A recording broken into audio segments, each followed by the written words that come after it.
जय माता दी। दोस्तों, चैत्र नवरात्रि के तीसरे दिन दुर्गा माँ के चंद्रघंटा स्वरूप की पूजा की जाती है। 9 दिनों तक चलने वाली नवरात्रि के दौरान माँ के 9 रूपों की पूजा की जाती है। दोस्तों, माँ चंद्रघंटा राक्षसों का वध करने के लिए ही जानी जाती हैं।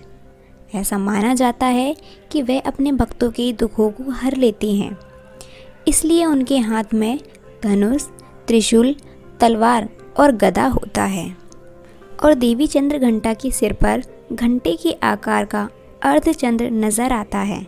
इसी वजह से श्रद्धालु उन्हें चंद्रघंटा कहकर बुलाते हैं। चलिए जान लेते हैं नवरात्रि के तीसरे दिन की पूजा विधि। दोस्तों, सबसे पहले माँ दुर्गा के चंद्रघंटा स्वरूप की विधि विधान से इस मंत्र ओम देवी चंद्रघंटाय नमः का जाप कर उनकी आराधना करनी चाहिए। इसके बाद माँ चंद्रघंटा को सिंदूर, अक्षत, गंध, धूप, पुष्प ये सभी अर्पित करें। आप देवी माँ को चमेली का पुष्प या कोई भी लाल फूल अर्पित कर सकते हैं। साथ ही साथ दूध से बनी किसी भी मिठाई का भोग लगाएं। पूजा के दौरान दुर्गा चालीसा का पाठ और दुर्गा आरती का गान करें। तो चलिए दोस्तों, अब जान लेते हैं माँ चंद्रघंटा की कथा।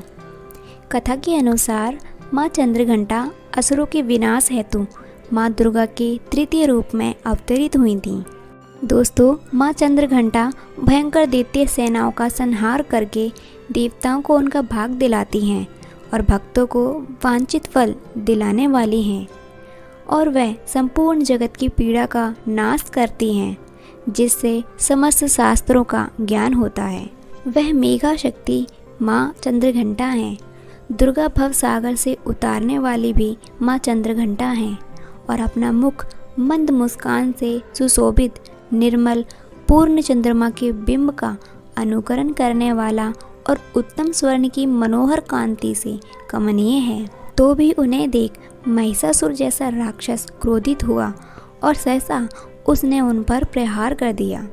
यह बड़ी आश्चर्य की बात है कि जब देवी का वही मुख क्रोध से युक्त होने पर उदय काल के चंद्रमा की भांति लाल और तनी हुई भौहों के कारण विकराल हो उठा, तब उसे देखकर जो महिषासुर के प्राण तुरंत निकल गए। यह उससे भी बढ़कर आश्चर्य की बात है, क्योंकि क्रोध में भरे हुए यमराज को देखकर भला कौन जीवित रह सकता है। माँ चंद्रघंटा प्रसन्न हो और परमात्मा स्वरूपा उनके प्रसन्न होने पर जगत का कल्याण होता है और उदय होता है, और क्रोध में भर जाने पर ही माँ तत्काल ही कितने कुलों का सर्वनाश कर डालती हैं। यह बात अभी अनुभव में आई है, क्योंकि महिषासुर की यह विशाल सेना क्षण भर में माँ के कोप से नष्ट हो गई थी। दोस्तों, ऐसा कहा जाता है कि देवी चंद्रघंटा ने राक्षस समूहों का संहार करने के लिए ही जैसे ही धनुष की टंकार को धरा और गगन में गूंजा दिया था, वैसे ही माँ के वाहन सिंह ने भी दहाड़ना आरंभ कर दिया और माता फिर घंटे के शब्द से उस ध्वनि को और बढ़ा दिया, जिससे धनुष की टंकार, सिंह की दहाड़ और घंटे की ध्वनि से संपूर्ण दिशाएं गूंज उठी। उस भयंकर शब्द और अपने प्रताप से वे दैत्य समूहों का संहार कर विजय हुई। तो दोस्तों, ये थी नवरात्रि की माँ चंद्रघंटा की कथा। आशा करती हूँ आपको पसंद आई होगी, और अगर पसंद आई है तो कमेंट में जय माता दी अवश्य लिखें। और इसी तरह की कथा कहानियाँ सुनने के लिए हमारे इस चैनल को आज ही सब्सक्राइब करके साथ ही बने नोटिफिकेशन बेल को ऑन ज़रूर कर लें, ताकि आने वाली सभी वीडियो आपको समय पर मिलती रहे। धन्यवाद।